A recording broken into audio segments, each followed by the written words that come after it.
Oh my God, hello. Yeah. It's 10:51 where I am, which means it's 11:51 where you are, which means we're in different places. This is insane. A first for Sportsball HQ. We're recording virtual, not in the same place. Nope, you are so far away, which people who know me know I'm not good with a lot of anything. So if anything goes even remotely kind of wrong, I'm on my own and it's terrifying.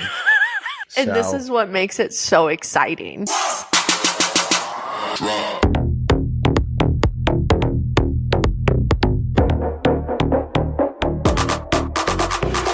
Okay, so I think the sports ballers have gathered that we literally are attached at the hip, right? Yeah.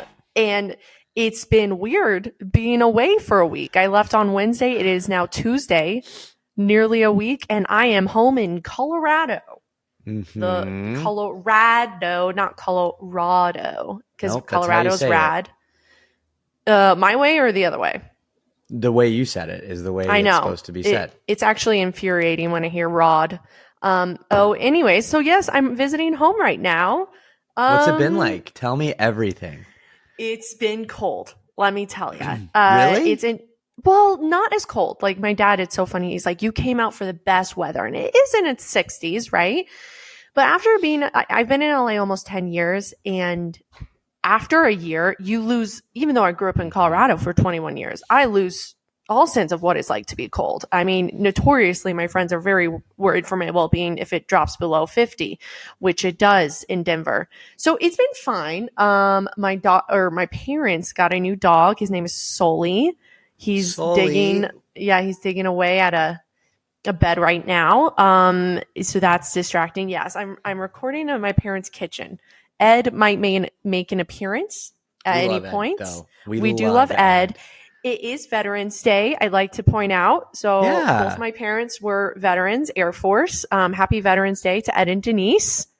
And I told him he could make an appearance, but he's a little camera shy. So it's quite shocking who I came out to be versus them. If he does make an appearance, can you ask him, or you can tell me if you know, or any sports baller out there can know? Because you said Happy Veterans Day to Ed and Denise, and then I went like this. Is it like offensive for someone who's like not part of the military to like do a salute? You know what I mean? Like, no, because then I think it would have been offensive that Terrell Davis was doing it because he was not part of the military. See, now that's a good point. And we all know Des did a little video a couple weeks ago on the Mile High Salute. So I did, and there was some drama that he wasn't the one to officially start it. Yeah, what? Dude, we're not even gonna pay attention to it because everyone else is wrong and I am right. That is what I'd like to say. Yeah, so including me. Including you. Another thing about Colorado, they have a Dutch Bros here. This is an ad because I'm manifesting it. Dutch Bros. I love Dutch Bros. Love it. They don't have it, at least near us in California. I think they do somewhere like 2 hours away. It fuels you like no other. I haven't had coffee in California that literally lights up my soul like Dutch Bros. So that's like another big thing. And yes, and also everyone who's been to a Dutch Bros knows it 100% of the time you are guaranteed to have the nicest, most like no one has a bad day there. They're always just like, hey, how's it going? And it seems genuine. It doesn't seem like Stepford Wives creepy. Like everyone is the closest is like Chick-fil-A. Like everyone and Trader Joe's. Like, I don't know. I have not either. I look crazy, which I do. You do. But I haven't been getting flirted with by the Trader Joe's peeps lately. Like that's, I think, part of their handbook. It's like 1, bag groceries, 2, flirt with a customer. Also, side note, Trader Joe's, I just got it the other day. They have a like Thanksgiving flavored popcorn. It's like a stuffing flavored popcorn. Hang on. You got it? Hold on. No, hold on. You're not going to eat popcorn while recording a podcast, are you? Oh my God, oh God. So it's stuffing flavor. Okay, so you haven't tried it. No, this is the second bag. The second bag? Yeah. So you like stuffing?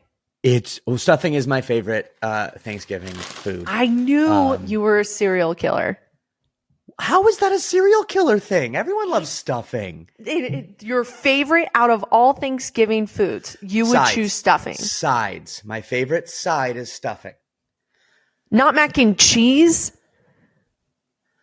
Well, mac and cheese is like also, I don't count mac and cheese as a Thanksgiving side, even though it's certain. Now listen to me for a second. Even though it's served during Thanksgiving, you also have mac and cheese all the other times. Stuffing, cranberries, green bean casserole, mashed potatoes are hit or miss because you have mashed potatoes. That's what I was going to say. I know. That's my favorite. Hit or miss one. But in my opinion, it has to be a like Thanksgiving specific side for it to be a Thanksgiving side. That's why I disqualify mac and cheese. Okay. You know what? And what's crazy is I was like, oh, next week we'll have our Thanksgiving episode. No, that's in 2 weeks. I know. Which it's going to be half Thanksgiving, half Drew's birthday episode because his birthday's on Thanksgiving. A little sad Thanksgiving, baby boy.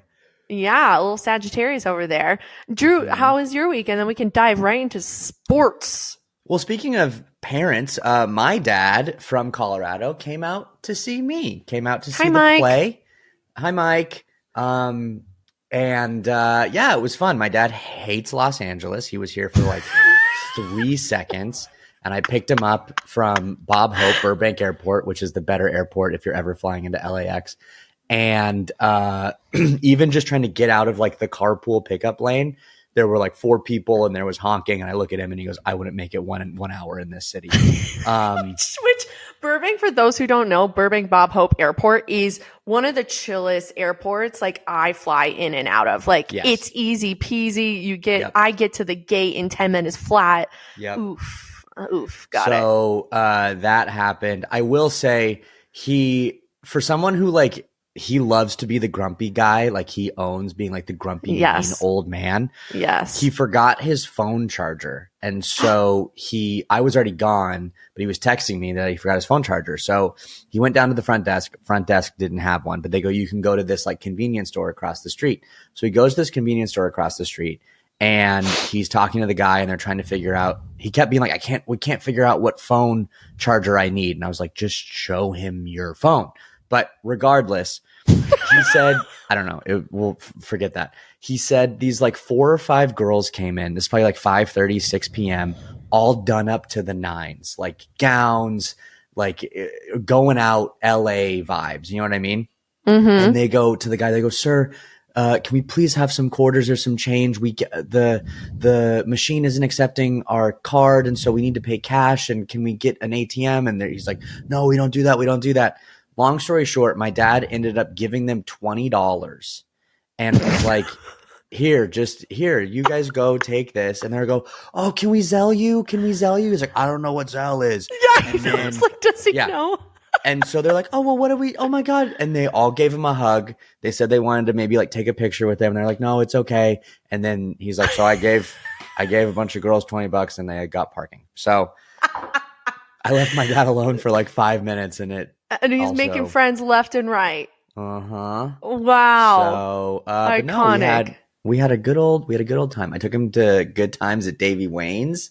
Ooh, in LA, it's a speakeasy bar. You enter through a refrigerator door. Legit. Mm-hmm. That's how you enter. And it's like 70s garage vibes. Yeah, super like house party. Like they have a backyard and it feels like you're in a house, but you're in a bar. So, good 100%. Times.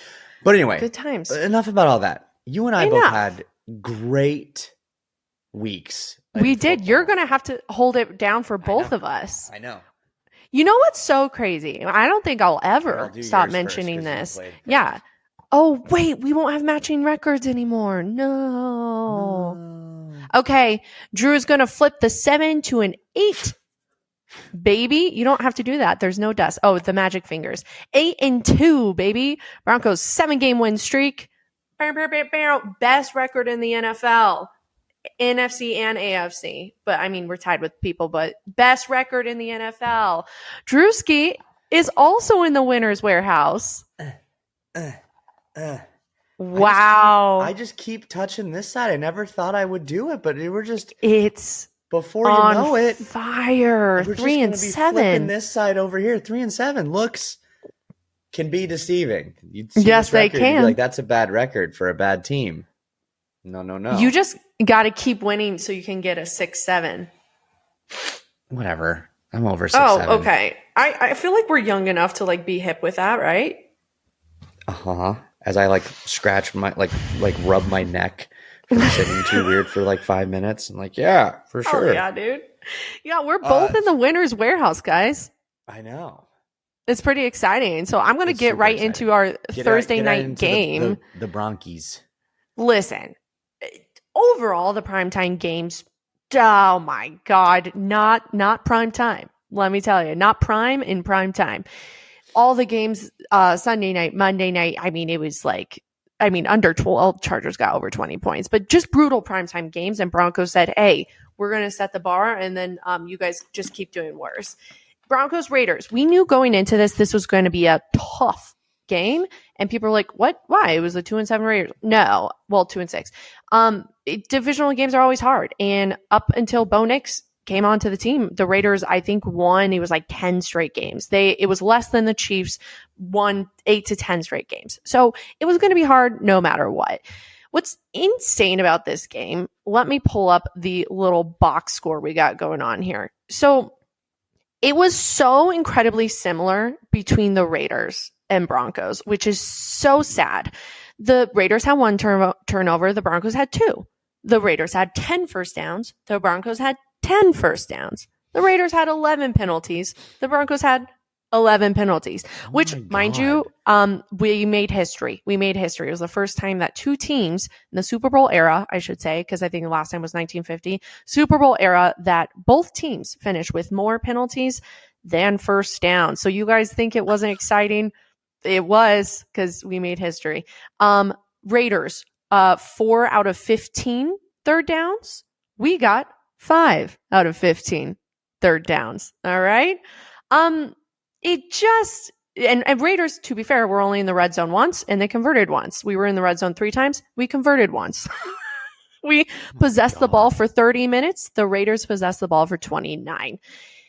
Unreal. Like, it is literally looking in a mirror. So I think the vibes in Broncos country, not great. Looking at Bo Nix stats, he had a QBR of 26.7. Mind you, I Googled, what's the average QBR of any week? It's 50. 50 is the average. He got a 26. Guys, it was not his best showing. And overall, I think, yeah, Pat Bryant had 1 reception for 43 yards. That was our longest receive on 1 play. Other than that, we just could not get the ball going. And so there's a lot of people being like, the Broncos are frauds. There's no way until what? The record blend. And it's like, it's crazy because watching, it was primetime. So we got to hear a lot about what the national media thought of the Broncos. Denver's defense is, it's the shining child. It's the star child. What do they call it? The poster child of the team. And then the offense is the black the sheep. dark. Yeah, that's what they are. I was thinking more like dark, artistic, brooding child, and all the parents were like, "You could play football," and he's like, "No, I want to draw." But then it's like, yeah, but then we're both artists, so I didn't want to really do that to us. So either we are artists. Say it louder for the people in the back. Yes, justice for artists. Everyone was coming after Bo Nix, and I, if you follow Broncos for Dummies, which you guys should, I did it in my breakdown video that I was like, it's easy to point fingers at Bo Nix, okay? But what I don't think, even Colin Cowherd, he's notoriously like Broncos ride or die. He's like, I love you guys, especially Sean Payton, which like, I don't know, he likes him a little too much, and I'm like, what has Sean gotten you? Did he slide you a 20 just to keep saying these things? I'm just saying. But he was saying that the Broncos perhaps need to look at drafting a quarterback. That's why in the draft. That's insane. Unreal. First of all, we have Jarrett Stidham, okay? Which if we really had to move on from Bo, it would be Jarrett.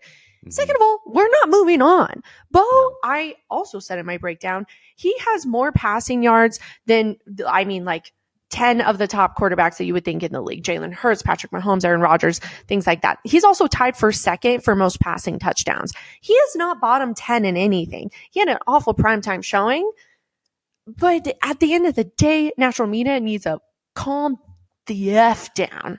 Also, it's everyone says this, and I've wanted Bo to avoid this, but like sophomore slumps, that's a phrase for a reason, you know? And like no one, CJ Stroud is on his, third year and he didn't have a great second year. No one was like, oh, the Texans need to move away from CJ Stroud. It's not a good showing this year. No, this year, but I'm just saying like it's his second year. And he still has a lot to learn. I still think, my personal opinion, I don't know. I still think the Bo Nix and Sean Payton marriage they got to figure something out. They just don't feel like they gel, and the play calls don't seem to be working for both people. So I think it's way more of that and also this quarterback draft class coming out this year is stacked, and all of the good quarterbacks are going to be gone by like the 10th round. So what are you going to do? Because the Broncos aren't going to have, if everything stays the same. Yeah, we're not going to have a pick anyway. So till 32, honestly. Colin, that is the dumbest. And I've heard you say a lot of dumb things. Dumb things. That is dumb the dumbest. things. That's up there with like Nick Wright loving Chiefs takes. Yeah, dude. You know what? One day I hope we get to the point where we say something dumb, which is every single podcast, and two randos are like, that was the dumbest thing Des has ever said. And we'd be like, wow, we made it. So anyways. I can say that if you want. Do you want me to say that every once in a while? That I'm dumb. Something? Don't you dare say that. So, okay. And all this being said, we're not drafting anyone. Everyone stop freaking out. Bo Nix is here to stay. And yes, I agree with you, Drew. I do see intention, and it's not that, but between Bo Nix and Sean Payton, it's at the end of the day, my perception is Sean Payton keeps calling these plays that aren't fitting with Bo. And like I was watching with Evan, you guys know Evan, Ev Zaddy, the game on Thursday, and he knows so much more football than I do. And he was pointing out that Bo was never getting his feet set. Like he just seemed like he was scrambling a lot. And we were seeing that a lot in the beginning of this season. I felt like he was just like panicked because there was so much hype in the offseason by Sean Payton being like, Bo is top 5 in the league. We're going to be a Super Bowl caliber team, which he's right about at least half of that right now. But I think he was a little unsettled. And I think what Sean Payton is doing is he's calling these plays that will make Sean Payton look good, not his team look good. And I'm getting really tired of it. And I think at the end of the day, I know Bo very well. We're like this. And I know that Bo does not have an ego. Sean Payton, however, does have an ego. So I think that is the issue. I really hope that Sean Payton, because also, mind you, we've had so many fourth quarter comebacks, and that's when Bo has to lock in and not necessarily ignore Sean Payton, but Payton sort of like, Bo, do it, Bo, go, Bo. You know what I mean? And he cooks and he does well. And so at least to me and the limited football knowledge I do know, that's what I'm seeing is the issue. It's also like the Raiders defense, people don't think this because they're 2-7, but they're good. So they were on court the entire night. We couldn't really get open. It was a tough divisional game, which is shocking to say against the Raiders. And also we're tired. Like you can tell that this team is pretty beat down. Like we have one game left until the bye. It's a pretty late bye. Thank God for this mini bye before the Chiefs game. But like, for instance, J.K. Dobbins unfortunately went out. Like he's might not play against the Chiefs, which just goes to show that like, I think we really need some time to jump back. After all in all, I mean, Thursday night was brutal. I'm trying to think about everything. And I was just like, you know what? At the end of the day, after Russell Wilson, did I think there was a world that we would be starting 8-2? And the answer is no. Like at the end of the day, anyone being sad as a Broncos fan right now, like you guys got to pull it together, because if you're sad right now, you're never going to be happy. Like you just got to look at the record and be like, you know what? record, like scoreboard. That's all that matters. I don't care how we get there at the end of the day. And let's go back to the 2015 Super Bowl winning team. Okay. So 2015 versus 2025. Let's just compare these two. 2015, we had a 7-game win streak. 2025, we have a 7-game win streak. In 2015, we had a 10-2 start. Right now, we have an 8-2 start. We won the AFC West. We are first in the AFC West right now. In 2015, we were first in the NFL. We ended that season with 52 sacks. Right now, we have 46 sacks with 7 games left. That means we have to get a sack in, maybe 2 in one game. So basically 1 sack a game in order to hit that. All right. We're on pace to break the NFL record without a doubt. We're already breaking records left and right. But I think all this to say, in 2015, Drew, you have notoriously said Peyton Manning was limping on his way out, and somehow we still won the Super Bowl. There's lots of opportunity here. Bo Nix is playing as good, if not better, than Peyton Manning did in his first 2 years. I was looking at stats like passer rating versus interceptions, things like that. I think we should be happy, and I think Broncos country need to pull themselves together. I have a couple other fun Broncos stats, so I want to hear your thoughts on this overall. Just the game when you watched it. I watched it with my girlfriend, Emily, and I rarely have a night free, and I had a night free, and I was like, we're going to get some snacks. Put the stuffing popcorn down. We're going to talk about that later. Okay. We're going to get some snacks. I got her to bet. I got her to place her first bets.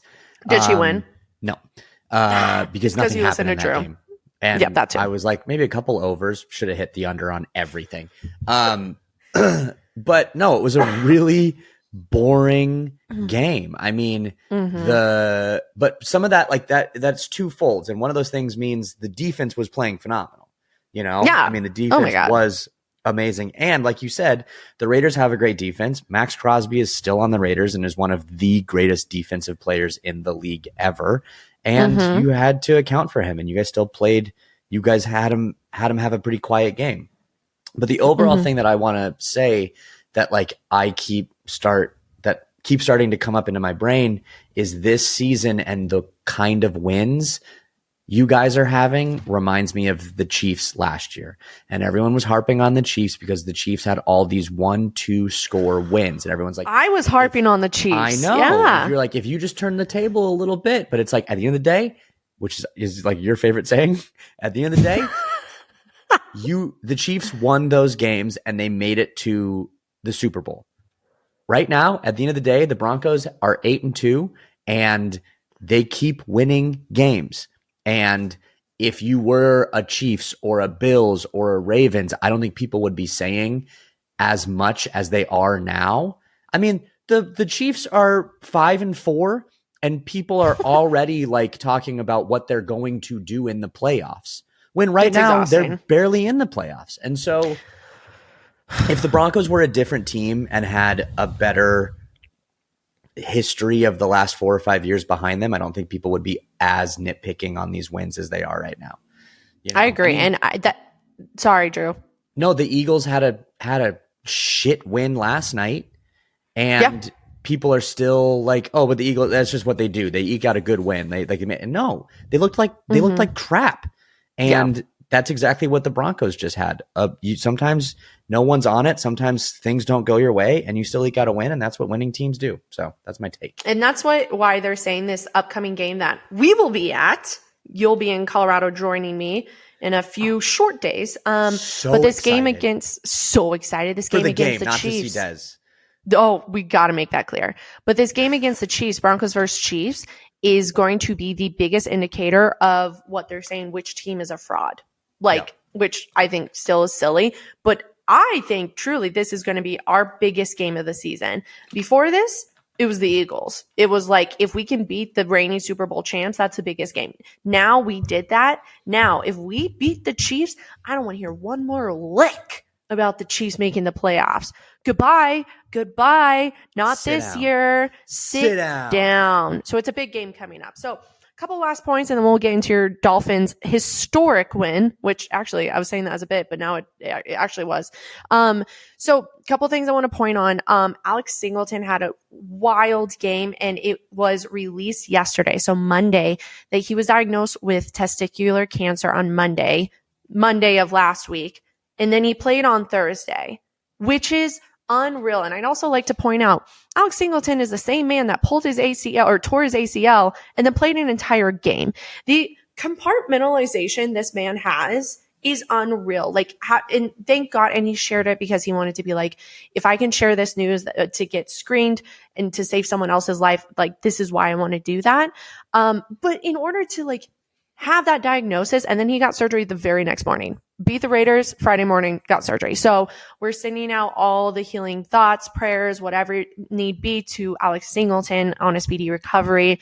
In the sports world, he's going to be out against the Chiefs. I don't really know how long it's going to be. I also don't feel like I wanted to look up that information because I feel like it's sort of like, we'll handle it without you. Like, you need to go do this for you, you know? So everyone sent Alex Singleton all the healing thoughts. So one thing that I didn't know about Bo Nix and Courtland Sutton, did you know they're jugglers? I didn't know Sutton was, but I saw the clip of Bo Nix walking backwards, by the way. Just juggling unreal. it up. Just juggling. I had no idea. But then I was like, is this it makes sense, hand-eye coordination. But then I'm like, wait, do all quarterbacks juggle? Also, can you juggle? I can't juggle to save my life. I can throw 3 balls up into the air and catch them, but that at that first go around, I'm solid with. It's the continuous and staying in the same area. I learned how to juggle once. Throw 3 balls up and then catch them. I got the That's 1, what 2, it sounded 3. like. I got the 1, 2, 3. It's when we go back to the 1 that we start having a problem, which some would argue that's where the juggling starts. So I don't know. You know, well, that's one interesting thing. Another interesting thing is Sean Payton. He was wearing a throwback sweater Thursday night. Now, we wore our throwbacks against, who was our first team that we wore it against? I think it was the Cowboys. Right? Giants. No. Shoot. Oh, go ahead and look this up. Well, it actually doesn't matter. The point is, listening to you. we've had 2 throwback games, and he wore his throwback sweater this game. Why is that important? It's because on the first throwback game against the... I'm not there yet. The first throwback game, he was wearing the navy blue logo, and he was the only person on the sidelines. Like, thank you, Cowboys. Okay, I thought so. So typically when you have a throwback, everyone, or like the Midnight Navy, everyone wears the same things on the sidelines, personnel and players. So Sean Payton's the only one with navy blue. He was asked afterwards in a press conference, like, hey, why didn't you wear a throwback during the Cowboys game? He said, quote, he didn't want to clash with the deep navy pants he had been provided, so he stuck with a modern navy. So I'm sorry, Sean Payton. I had no idea we had a fashionista on our hands. So you know what? This game, he was provided gray pants so he could wear his blue throwback sweater. Also, you're the coach of the Denver Broncos and you're telling me these players have like 18 different cleat options, 5 different glove options, and you're telling me you've only been provided 1 pair of pants. And even if you were like, hey, these don't really work, that someone couldn't run to a Ross and get you a different pair of pants. You're the coach of the Broncos. That is insane.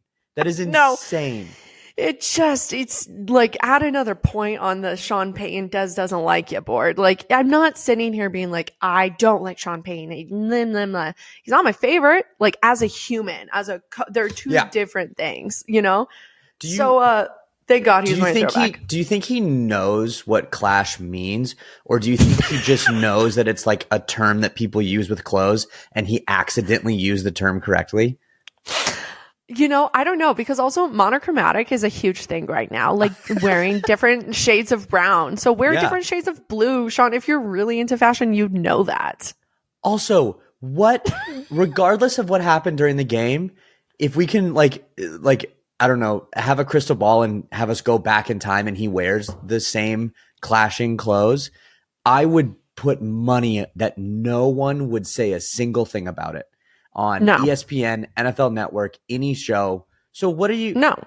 People don't pay attention to what men wear. That's the women's job that people comment on. Hey, it's 2025, Des.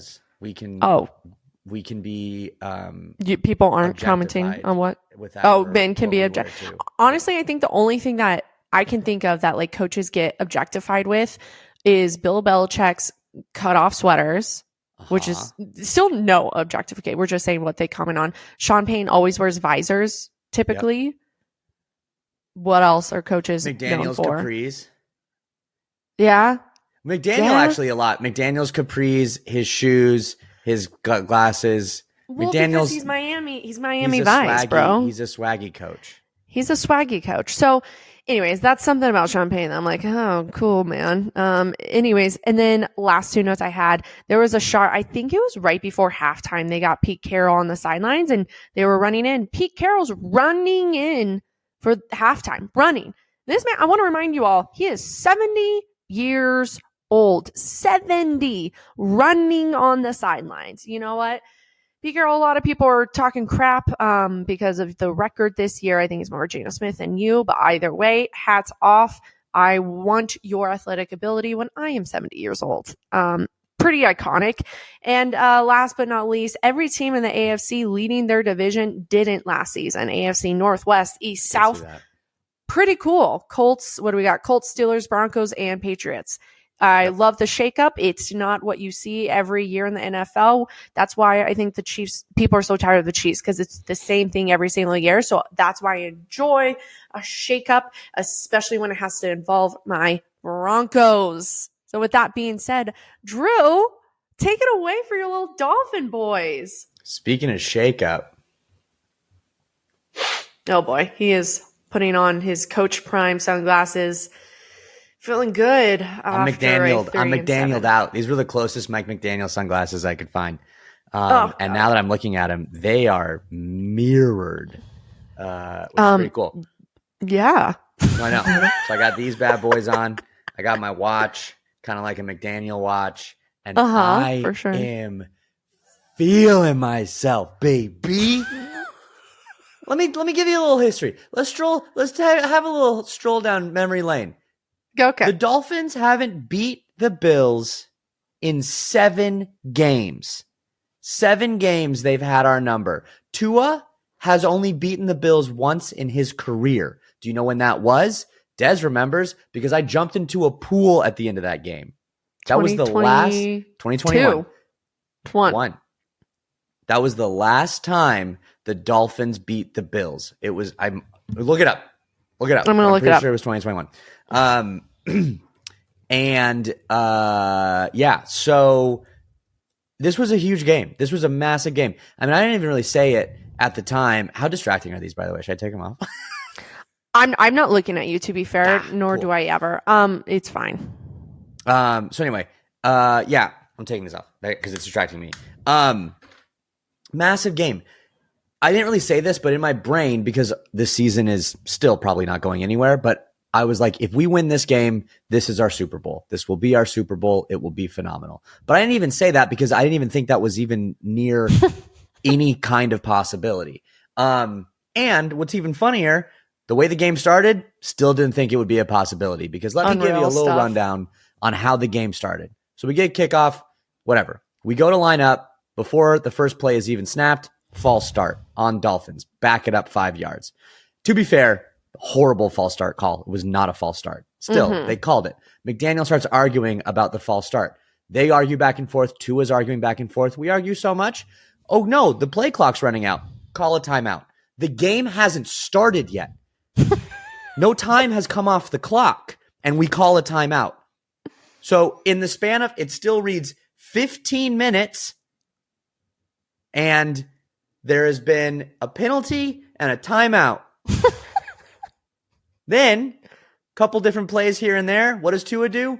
Bombs an interception to the Bills. Hell yeah, dude. Our first drive, I was like, this is going to be bad. And this is when we were starting to get people like my dad and Dez talking to each other, and Dez saying, you know what, Mike, if the Dolphins win this game, you can move in with us. I did. I told Drew's dad, I said, you can be our roommate if shouldn't have said that win. Because guess what happened after that little flubby doodah? The Bills didn't convert a first down until the third quarter. MVP Josh Allen, James Cook, all their badassness didn't convert a first down until the third quarter. Devon Achane, I mean, if he was on any other team, people would be freaking out about him. But because of Achane's baby, listen to this stat. Devon Achane has accounted for 32% of Miami's total yards from scrimmage. So 32% of all of our yards this year are because of Devon Achane. He's also touched the ball 120 more times than his next closest teammate.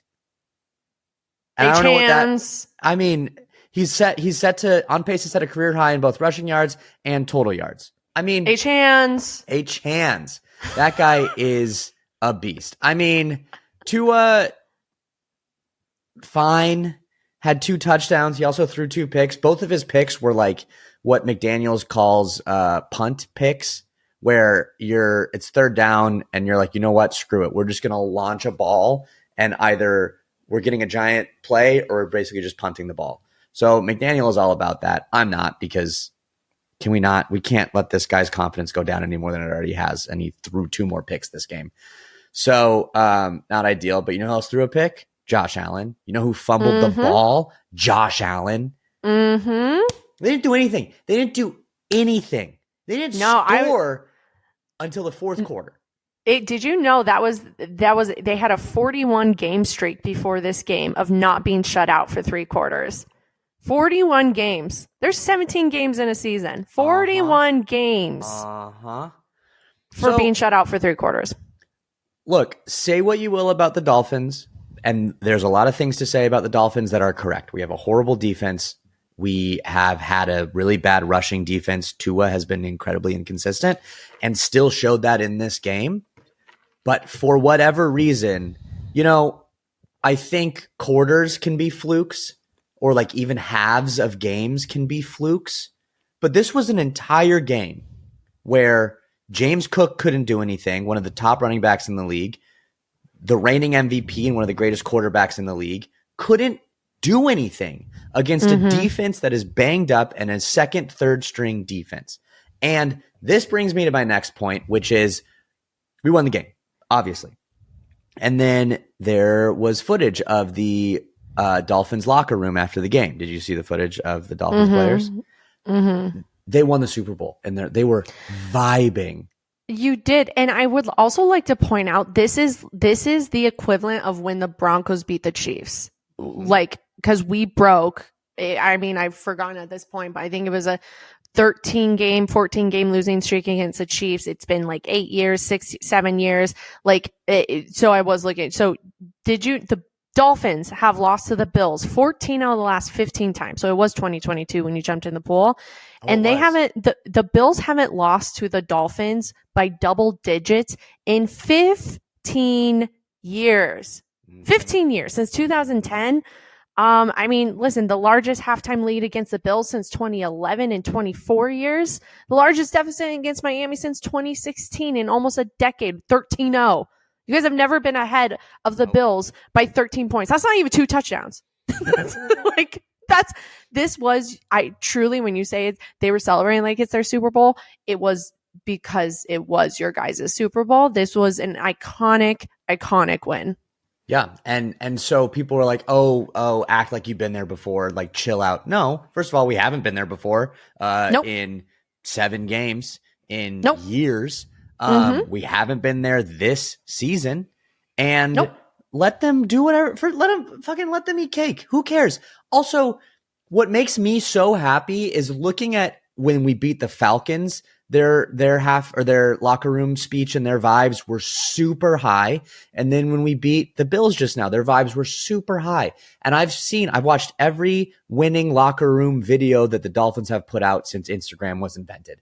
And we've had much better teams that I've seen less enthusiasm during wins than I have in these last 2 locker room wins, which tells me a couple things. One, I'm going to eat my own words. I think this team likes McDaniel, and I think they're playing for him because they are playing their little hearts out and they are vibing, and this guy is vibing with them. And there was a coach, I don't even know who it was. There was a coach breakdancing. There was a coach that was like, looked like he was 50 and was doing the like coffee grinder. I know, that was thing. wild. What'd you just call it? It's like a coffee grinder. What do they call it? What's it called? The bump and grinder thing. No. I was like, nah, that's not what he did. That's not what he did. So anyway, regardless, I think that's crazy. I think you look at this, how hard they're playing, and how high they were. I think this team is playing for McDaniel. I think they like him, and I think they want him to stay. And so that's crazy. And then here we go. Like we've always said, when McDaniel is losing and the Dolphins are losing, I can't stand him and his quirky antics and his dumb talking. Roll the crap. tapes. When he wins, though, and my little guy decides to drive his Bentley down Miami Boulevard next to a notorious Bills bar with his gold watch hanging out of his car and just stares him down. I love it. Give me all the shade. Give me everything. And then everyone's like, I don't know. It's 2025. AI exists. And they asked him about it. They're like, Daniel, was that you? And he just had his quirky little smile and said, I don't know. AI is real. It was 100% him. Yeah, that press conference was wild because he was like, yeah, I don't know. AI, I've seen AI do crazy things. And then it's just pause, and they're like, so did you? And he's like, 2025 is AI. And you're still like, huh? What? You're so right. AI is real. Like he made you rethink what was happening in real life, which was pretty iconic. When it was a photo, no one was sure, but then a video came out, and then like that's 100% him, McDaniel. Yes, so I love that. I love that. What other notes do I have for this game? I mean, I'll be honest. After this game, I looked at the schedule and I was like, you know what? Let's take a little stroll down the schedule and see how we're doing with the little win-loss situation. And I'll be honest, the first couple games, I was feeling pretty good about it, including this week in Madrid against a Jaden Daniel-less Commanders. That could be a dub. Oh no, then we play the Saints at home. That could be a dub. Then we play the Jets. Hold on now. That's what are we, 3 wins? Then it's like 4 or 5. You'd be at 6-7. 6-7, baby. And then we play the Bengals, who will probably have Joe Burrow back, and then the Buccaneers and then the Patriots. So never mind. Not good. But 6, not bad. Not bad. So I had 2 little things about Dolphins news this week. Yeah. Sports Illustrated reported that the Dolphins had their games removed from the locker room this week. Mm-hmm. I saw that. Wow. So do you think this is the second time this has happened in the last couple of years? We had a I think it was a ping pong table gate situation where I think Tua was the one that was like, hey guys, we got to lock in. And I think what's funny too, real quick, and then I'll let you go. But like, if Bo Nix, if Lamar Jackson, if Josh Allen is like, hey guys, we got to lock in. Let's remove the games. You're like, yep. If Tua's like, hey guys, we got to remove the games. You're like, no. Tua, you're the one playing them. Yeah, Tua, I just saw you playing ping pong. Shut up. What? Dude, I think that's wild that we were just talking about the Ravens doing that. And then you guys did it and then you won. So maybe there is something behind this. I know. Pretty crazy. We flew to Madrid super early. So the Dolphins flew to Madrid yesterday. Oh, wow. To get used to the time change. This is a weird thing, but I can't go on the podcast without not talking about it. I think planes are interesting, and I have like 2 different flight tracking apps on my phone just because it's cool to like see what's going on with planes. I did a little research. I tracked the Dolphins flight yesterday. How'd they look? Good. Okay. Uneventful flight, super smooth. But I was watching the Eagles game, and I was like, 2.5 hours left to go over the ocean. Cool. Look at them go. So that was cool. I did that. Oh my gosh. My last thing about the Dolphins that I wanted to ask you about, it was also reported this week, Tyreek Hill has a new hobby. You heard about it. He is known as DJ Cheetah now, as he's pursuing DJing. They asked what his music type was or his music genre. He said niche house music. Okay. And then I was like, this is a lie. I saw Instagram. The internet is fake. It said he is currently recovering from a knee injury that will keep him sidelined for the 2025 NFL season. During this time, he has been learning the craft of DJing and has already started spinning sets in places like Miami and Los Angeles. We should go catch a Tyreek Hill. Sorry, DJ Cheetah set in LA. What I think is even hysterical about this, and who knows, because he probably has like a walking boot or at least crutches. But in my brain, they drop down the lights, everything gets quiet and crazy, and they're like, "Give it up for DJ Cheetah," and then someone else rolls him out in a wheelchair. He's like, to like a lowered, like he gets there and then like his head's right where the table is, and then they got to lower the table down, and then he starts and he's DJing from down there, dude. Hell yeah! I know. No. Is he walking actually? I have no idea. We don't know if he's walking, but we know he's spinning sets. My boy's spinning. Laying down the beats, DJ Cheetah. Love DJ Cheetah. So those are my questions I had to ask you. Anything else you have? No, I'm, all I got to say is Des and I will be watching the, Dolphins Commanders game while we get ready for the Broncos Chiefs game. Yes. Against my own will at Ev Daddy. 7:30.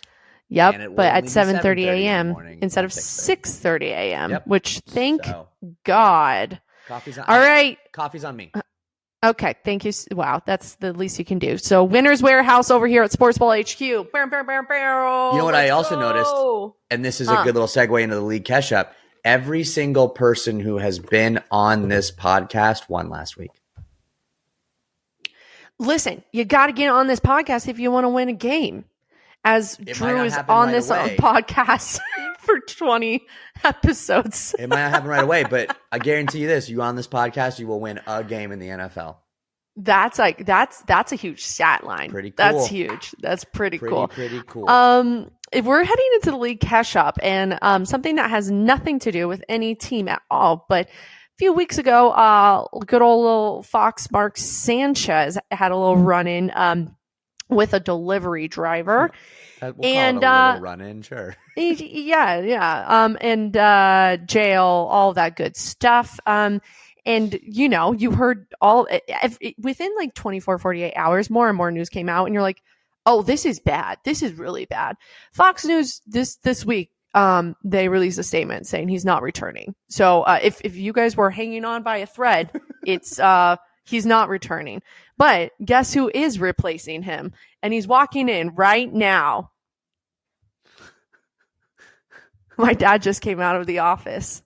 Say hello, Ed. Ed. You're not in the... Do you see the... There it is. Ed. Do you know who replaced Mark Sanchez? Yes. Do you want to tell Drew? As soon as I remember. Super Bowl quarterback with Sean Payton. Yeah, Drew Brees. He's the Breeze, baby. Ooh, Drew Brees, baby. Drew Brees. Drew Brees, my fellow namesake. Oh, he said, thanks for letting me ball with you guys. So Ed will be in the background for a quick moment. We got an open chair. You can ball with us anytime, baby. Open chair. That is, we are recording from home, baby. Okay. So anyway, Mark, Drew Brees is replacing Mark Sanchez. So, big stuff happening over there. So, it's going to be cool to see Drew Brees up in that booth. Happy for him. I wonder when he's going to have his first Sean Payton Broncos game, because then he'll be commentating on his old coach. Ooh, and he'll say all the dirty tea that I'm dying to know. We'll get some dirty tea. Some dirty tea. So one of the most interesting games, I think, this weekend was the 7:30 a.m., 6:30 a.m. game, Falcons Colts in Berlin. What a wild game, you guys. Yeah. What do you have to say about it, Drew? Well, I got really nothing until the very end of the game, personally, other than one of my favorite memes that came out of this game was a picture of Daniel Jones's bleeding mouth like a crazy person.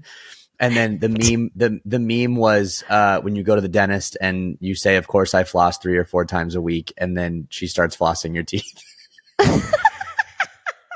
Dude, I was recording because I was watching at home with this, and I was recording because I was like, we're going to see a play and the Colts are dropping down. Like, we're going to have the best record. There's no way the Colts are going to come back. And literally recording the TV, I had a moment. I was like, wait, is he bleeding? Oh my God, he's bleeding. He's bleeding from his lips. Like, his lips were like outlined. They looked like portobello, like lips, like, you know, mushroom lips, like really big lips, and all lipstick all around. It was wild. He looked like he had just like eaten rabbits for breakfast. Like, I thought either that or it looked like he just like bit into blood capsules like on a Hollywood set. Like, it was insane. And why was even crazier is if you look at Daniel Jones, his eyes, like when he smiles, he looks a little crazy like eyes anyway. Yeah. So he already has a crazy eyes, and his lips are giant. Well, they're not. They're just, the blood is everywhere. It was pretty crazy. But one thing that we do, go ahead. No, you go. I want to shout out Jonathan Taylor. He did become the first player with 1,000 rushing yards this season. So James Cook, who Drew just mentioned with the Bills, he has 80 yards to go. So he's almost at 1,000. Our J.K. Dobbins, he has 200 yards to go. He has 228. So Jonathan Taylor was the first. Congrats to him that he also hit a Colts franchise record with 65 rushing touchdowns. So pretty exciting to see this guy ball out. I'm obsessed with the Colts, not because they beat us, but because of their owner. It's so cool. I think I saw one of the Colts players wearing a shirt of Carly Ursay-Gordon, like in their walk-in. I love it. I love what's happening with the Colts. But what a game. That was a good game. If you guys caught it, it was one of the best ones in my opinion. It was a great game. Everyone had a great game, except for who I want to touch on real quick. Clete Blakeman, who was the head referee for this game. And the last 10 seconds of this game, my boy did not have a good game. So if anyone caught the very end, the game went to overtime, and there was like a weird timeout delay of game situation, and the clock had stopped for a long time. And then, you know, the refs get on the little microphone and they say their little things so everyone at home and in the audience knows what's happening. Really good that he did that in Germany, because everyone would know what the hell he was saying anyway. But he might have well been speaking German, because he grabs his thing and goes, "Atlanta chose not to accept the timeout to delay the 10-second runoff. So there's a 10-second runoff which will end the game. So the game will be over for the regulation will be over, and then we'll go to timeout. We'll go to the overtime." That's what I wasn't doing a bit. That's basically what he said. And then Mike Pereira, who is like the rules analyst, like the TV rules analyst, literally goes, "I don't know what he's talking. Like, I don't know what is happening." And then instead of it, there was 1 second left. Then it just goes to commercial. Then they come back, and Cleat screws up the coin toss, because the visiting team, even though it's in Berlin, it was counted as a Colts home game, which means the visiting team gets to call head or tails. So Cleat goes up to, you know, it's easy to confuse red and blue. He goes up to the Colts, the home team, and has them call the coin toss. And then everyone is like, wait. Then it just goes to commercial, and then they did the coin toss during a commercial break, the real coin toss. So for the last 30 minutes of the game, Cleat just fumbled the bag big time. So. Oh my God. My parents got what is that? Their dog. It's a demonic toy. So there's a pig and there's a shark. And the shark, that's the sound that I'm going to have to go turn off right now.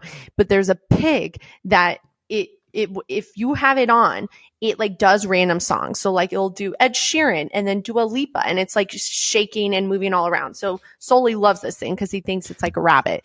But then what it does is it listens to you. So we were watching football and I was like, go, go, go. Then the pig would go, go, go, go, and shake. And I was like, and my mom loves it. She's like, this is the funniest thing. And I was like, this is demonic. So that's what's happening. So I'm going to go figure something out. So Drew, do you want to take over the Patriots Bucs game? Yeah, sure. Go get the demonic thing. So I'm flying solo here.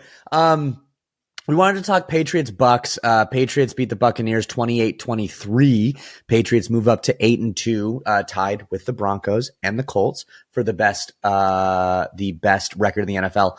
What I want to talk about specifically is, as much as it pains me because they're in our division, and by our I mean the Dolphins division, Mike Vrabel is a beast. And I love this man. He is not afraid of anything. He will do whatever it takes to win a game. And what I think showed that is the end of halftime. The Patriots are on the 1 yard line. The Bucs 1 yard line. They're going to score. The Bucs hold them to a 3 and out. So they did 3 straight running plays, did not make it. They are also down at that point 3 points. So now the quarter is going to be over. You have 1 second left. Kick a field goal, tie the game, go into halftime. Nope. Mike Vrabel goes crazy, calls a passing play from the 1 yard line with 1 second left on fourth down. I had a stroke. Oh my God. On fourth down. And Stephon Diggs, Cardi B's boy thing, makes the most insane spinning toe grab touchdown, ties the game, go in to the third quarter, get the ball back, and basically ran away with the game after that. I think he is what, Dan Campbell, Mike Vrabel coaches football like he's playing Madden, and I think it's awesome. And that was my sweet take from the game. Dude, I love Vrabel. I love seeing players and coaches like get redemptions at different teams. Like Vrabel with the Titans wasn't going well, and now look at where he is. And it's just feel bad for Titans fans overall, just because they just can't. It's not looking good over there. But Vrabel with the Patriots, I think we found the new era of Patriots football with Drake 100%. May and Vrabel. Yeah, it's pretty iconic. Also iconic, the Giants fired their head coach. Later, Daboll. So he was fired the next day. Now, they were playing the Bears, and Jackson Dart, he's going to win Rookie of the Year without it. Well, in my opinion, I think he is. He is the first. You don't think so, Joe?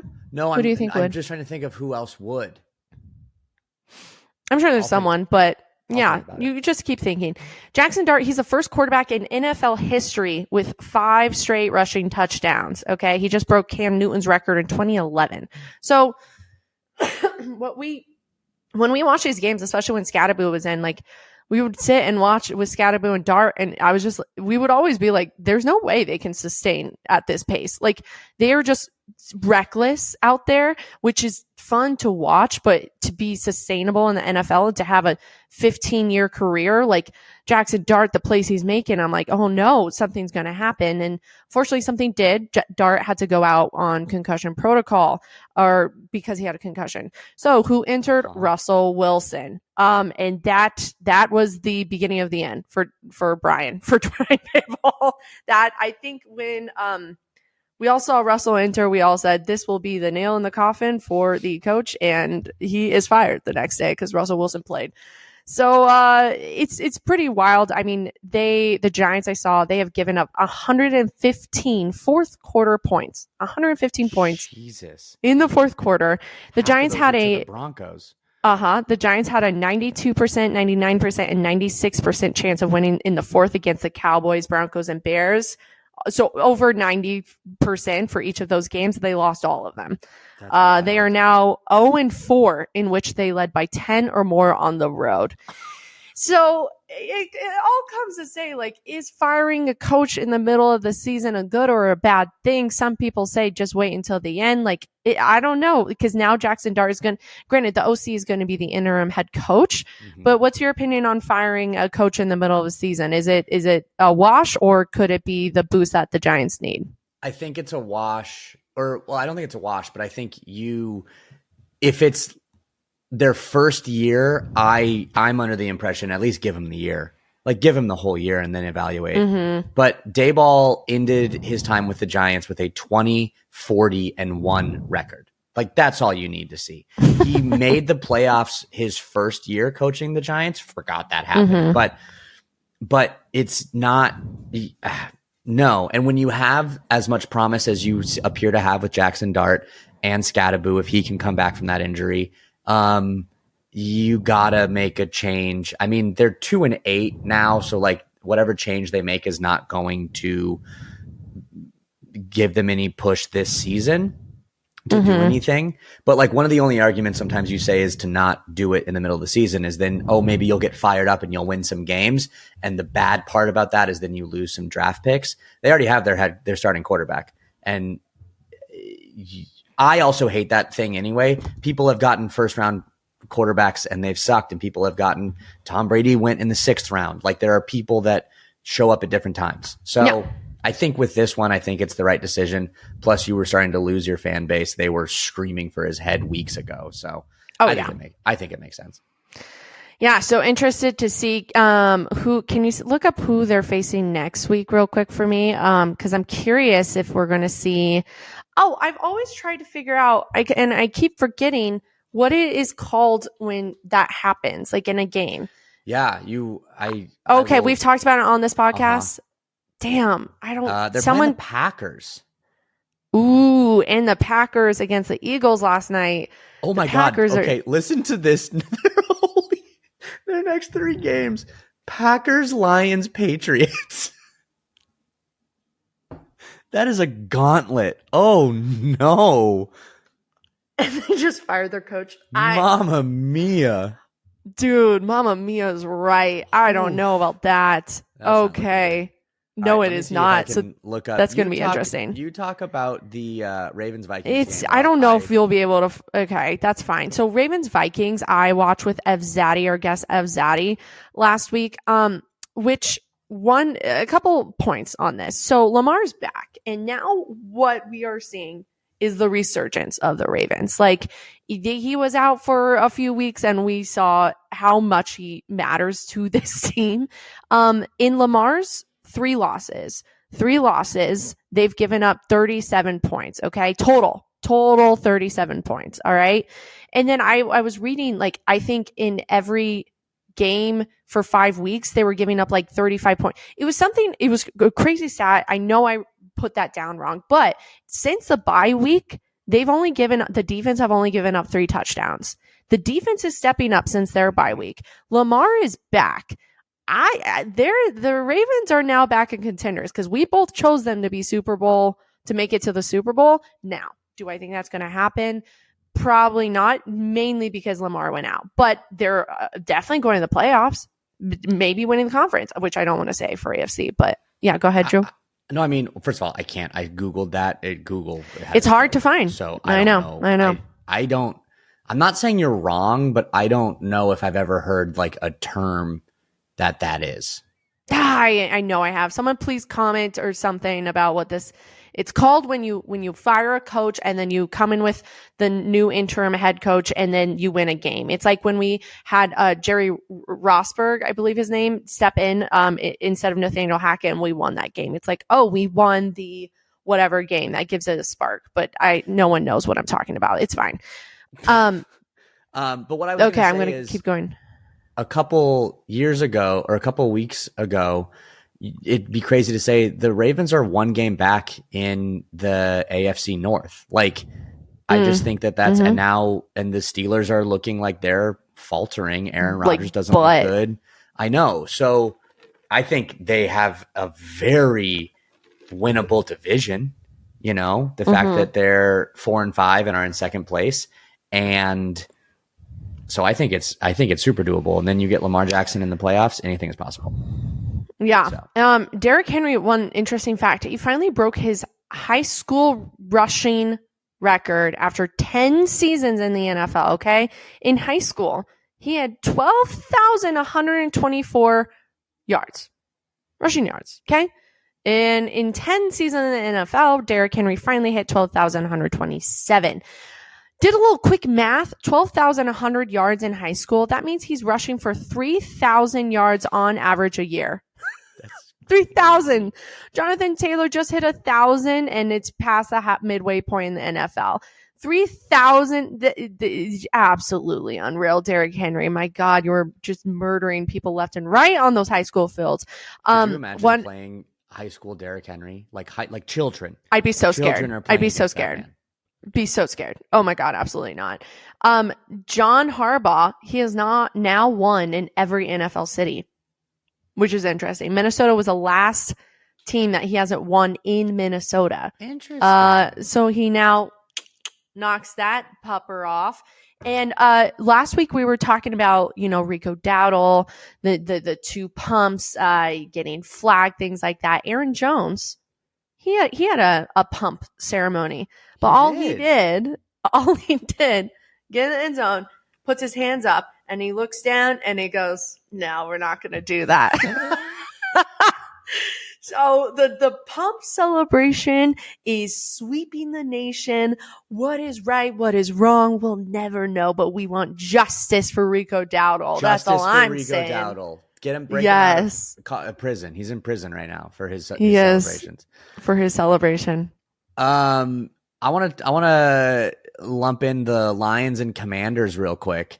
And really the only thing that I want to talk about with this game, and it's going to be, I can already tell you're going to think this is stupid that I'm bringing up, but what I think is really interesting with that game is, one, the Lions destroyed the Commanders, but 44-22. 44-22, yes. The Commanders are 3-7. Yikes, did not see that coming at the beginning of the year. No. Dan Campbell, the coach of the Lions, took over play calling for the first time since 2021. So for people who don't know what that means, other than also calling the offensive plays and knowing what they're going to do next, the quarterbacks have a microphone in their helmet. And so if it's either the head coach or the offensive coordinator, they can talk to the quarterback during the game, which is why I also think it's so funny. You'll see in games, especially the away team, when they're trying to listen to their plays, the quarterback will go like this, and he puts his hands on his head. And to me, what he's doing is trying to block out the noise so we can hear the play, but it always looks like he's like, "Oh no." Oh no, what did I do? Oh no. Anyway, what I just think is so funny is Dan Campbell, phenomenal coach, leading a great team, but a very unorthodox coach. He has an unorthodox, pump up things. He talks about biting people's kneecaps off and dragging people through the trenches. And so I just picture those conversations with Jared Goff as Jared Goff's in the middle of a play. And instead of Dan Campbell being like, "All right, we're going to go sweep right, 86, 42, 11. He's just going to go, "You see number 87. I don't care what play it is, but you make sure you destroy that man's kneecaps. You crunch through that." And he's just giving him motivational screaming every time. And Goff's like, "Okay, what's the play?" Copy. He's like, "Do good, Goff. That's the play. That's what we got. And we're going for fourth down every time. Fourth down. Is it fourth down yet? Can we go on it on fourth? Coach, it's still first. It's 1st and 7. Well, we'll just make it to fourth because we got to go for it." Kneel down for these next two plays so we guarantee where it's fourth down, and we'll go for it on fourth down. And then we'll go for it. The one thing I wanted to say about Commanders Lions, I'm going to butcher all these names, so I already apologize. But the Commanders, the morale in the Commanders, not looking good. Okay, they're Darren Payne, defensive tackle on the Commanders, out of the blue. No one really knows. I didn't do extensive research, but I did a little bit. No one knows why this happened, but out of nowhere, he just slaps Amon-Ra St. Brown. Out of nowhere. You see the video catching him sort of in the backfield, and he just hits him. He gets ejected. Great. Okay, so that's one Commanders player. There was another kerfluffle where I think Jared Goff was getting into it with Javon Kinlaw, and the umpire, his name is Brandon Cruz, was sort of holding Goff back or Kinlaw. I'm not sure, but Kinlaw swings or something and he hits the umpire, the ref. So that's a 15-yard unsportsmanlike conduct, but it doesn't stop there. There was a viral video going around that Lions long snapper, Hogan Hatton, the long snapper, he was talking to someone in the stands, and what is released later is he was talking to a Lions fan in the stands. This is in Washington, mind you, that there's a Commanders fan saying something to Logan, right? And Logan starts walking off. Or sorry, Hogan, not Logan. Hogan starts walking off, and then the Commanders fan goes, that's it. He jumps. He's not even in the first row. He jumps the first row to go and try and fight the long snapper, and then gets tackled by like 4 security guards at one time. But in what world are you a fan and you're like, the next best thing to do here is this long snapper talking shit to me? I'm gonna go get him. I'm gonna fight him. I petition next time something like that happens, every security guard steps back and goes, "Go for it, be my guest, go onto the field." Imagine. These are with all the Lions athletes. Players. Yep, they'll just put out one arm and you'll get decked, dude. Yep. Also, not that those professional athletes would need them. They're all wearing protective pads. You're not. Like, you're not. It's literally, and that is their job. They get hit over and over and over. You think one measly little punch will do something as he's fully suited up, helmet, pads, everything. Even if he doesn't get, that guy doesn't get hurt, I would still let him do that just to watch the change in his facial expression when he actually gets down there, and then he has to look up and go, these guys are big guys. What are you doing? The one thing I do want to say real quick, I don't know if this is right, so I'm going to say it into a microphone. I think the Commanders player was punching Amon-Ra St. Brown. I think it was after Amon-Ra scored a touchdown, and he did the Trump dance because Trump was there, and so he did the Trump dance. I think he might have taken exception to just that, but I don't know. So Darren, we can't dance like Trump. Trump's got moves, guys. Come on, guys. No, he doesn't. First of all. Second of all, it's not insane to say that this man is a hot topic right now. So maybe he took exception to just anything. Don't you dare shimmy, Cocoa Puff. Insinuating to Trump. So I don't know. That's my one thought. Shimmy, wow. That. Yeah, so all keep doing that. Say, keep doing that, Des. Commanders' morale is not going well, and they're about to get annihilated by the Dolphins in Madrid. So it's about to go even lower. And you know what's even lower is our betting odds.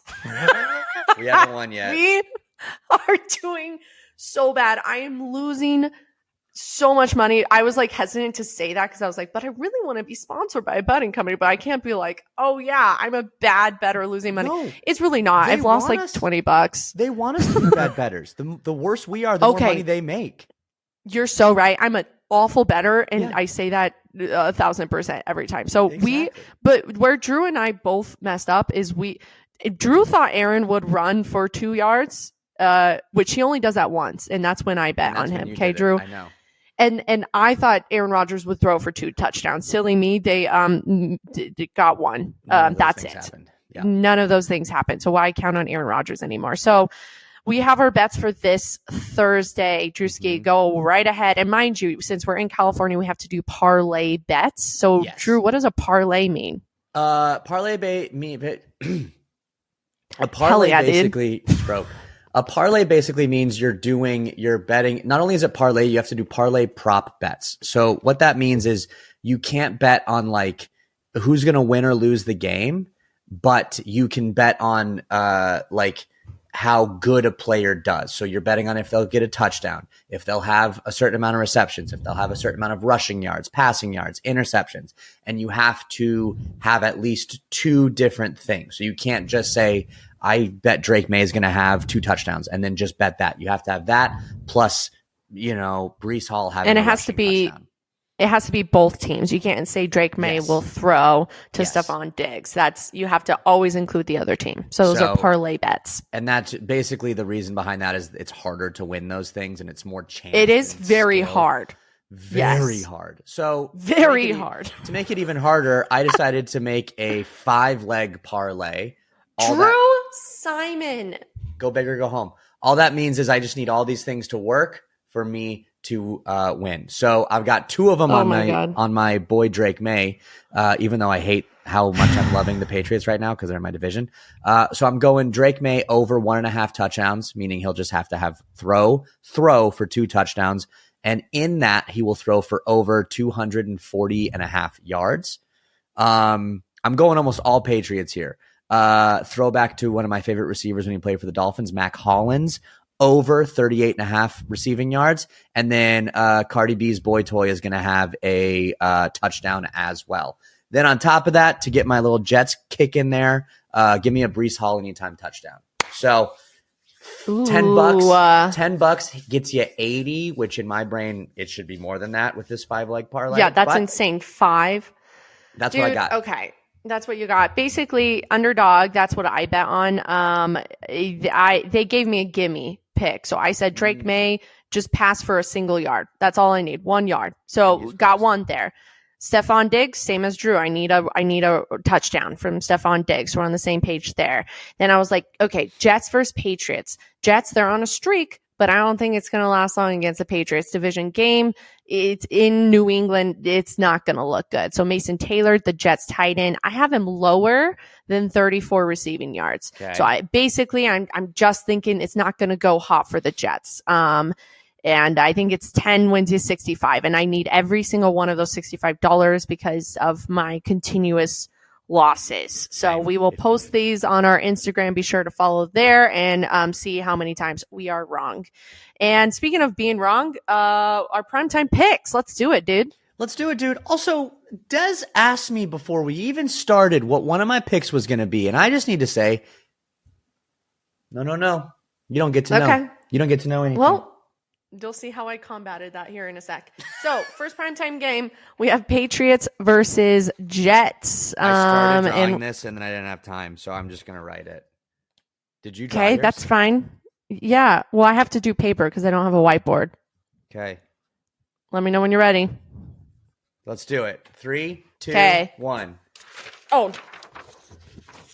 Wow, that's really good, Des. Really? Thank you. Yeah. We both have the Patriots. Yeah. You know what? There's a bit of a feminine face on that Patriot, and I kind of like it. Yes, because I beat her up, and by beat, that means it's good. You know, like her face is beat. That's what they say in the drag world, I believe. Oh, they do? Yeah. Oh. Yeah. I didn't know. It's like, oh, she beat it up. Oh, man. I'm probably also saying that wrong. But I'm pretty sure if you say her face is beat, it's a very good compliment. Let us know in the comments. Your face is beat here.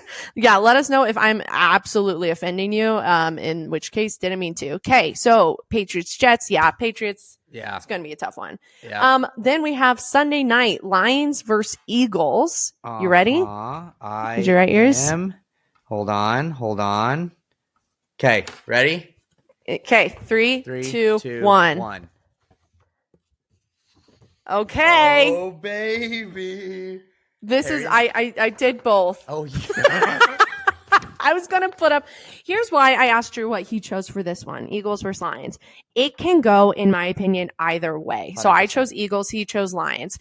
And I just think it's good for the primetime picks if we have at least one opposing game. So that's why I wanted to do whatever he didn't, because I don't feel strongly about either team. I think it's either game to win. I hear you, and I agree with you. However, this is still a competition, and the loser is going to have to do something the winner isn't. So I know, but I know, you know? But it's not like I didn't ask you that for Patriots Jets. I'm not willing to have opposite picks for something that I know, but this one can go either way. So that is going to be a toss up. Good game Sunday night for sure. And last game, I think, is our next game. We got Cowboys at Raiders. I also secretly think this is a closer game than it would appear on paper. I agree, because the Raiders defense is actually, I said that, well, I don't remember when I said it, but Raiders defense is actually better than the Cowboys defense. So we played the Cowboys and the Raiders.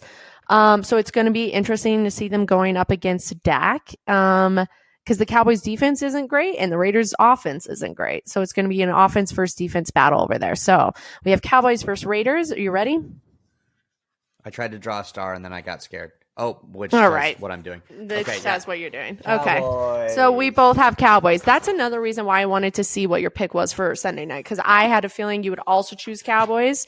It's like I know you better than you know yourself. What's crazy? I was up until I wrote it, and literally because I just couldn't say, I went with quarterback, and Dak Prescott is better than Geno Smith. So that's why I'm doing that. So I know it's going to be, it won't be a blowout by any means. I don't think. It's going to be a good matchup. I think hopefully, Cowboys Raiders. Yeah, we have like a 42-44, just touchdowns all over the place. Safeties. Let's see it. I would love a primetime game that looks like that. I know that like is cool, right? So all that being said, well, moving forward, this time next week, we'll be recapping our Colorado trip, because we'll both be back and having been in Colorado watching the Broncos versus Chiefs. So big things happening over here. As always, thanks for all the love. Like, comment, subscribe. Keep on those reviews coming. We didn't really get any comments or Apple reviews, guys, so pick it up. One thing that also could help us, if we're just gonna like beg for a little bit, once you listen to us however you want, but then what I think would be cool is go over to our YouTube channel, just subscribe, and then while you're like, if you go to bed, just like put your laptop somewhere else and then just play our podcast anyway, because that could be cool. Let us lull you to sleep. There is nothing like my angelic voice, which I know is. Every once in a while, Drew just going, I want it, like, because that'd be cool. What? Do you do that often? Well, because sometimes when I get like excited, or I'm like, I don't know. Oh, you just have a high pitch. Well, this is perfect timing. Hey, Dad, you want to help sign us off? So we have to say, go Broncos. Oh, he knows. He's a sports baller. He is a sports baller. All right, but baller. you have to get in close. Hold on. Let me make it. Makeup on. I know, Dad. It's all right. Okay. Ready? Thanks, guys. And ready? 1, 2, 3. Go Broncos. Broncos mostly. Broncos mostly. And so-and-so. Ed, you'll goof.